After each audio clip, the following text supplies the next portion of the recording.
কত বড় নলিটা আমার দিছে। যদিও নলি আমার তেমন পছন্দ না, তারপরেও যেহেতু ভালোবেসে নলিটা দিছে, খেতে তো হয়।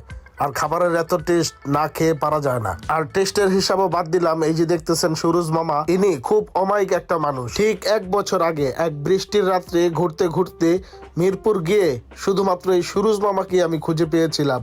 আর তখন তার দোকান থেকে আমি খাবার খেয়েছিলাম। আর তখন ভরপুর খাওয়ার পরে উনি বলেছিল, ভাই একদিন এসে একটা ভিডিও করে দিয়ে যাবেন। কিন্তু আপনারা তো জানেন আমি এইসব কোনো খাবারের দোকানে ভিডিও করি নাই কখনো, আর তার দোকানেও আমি করতে ইচ্ছুক ছিলাম না।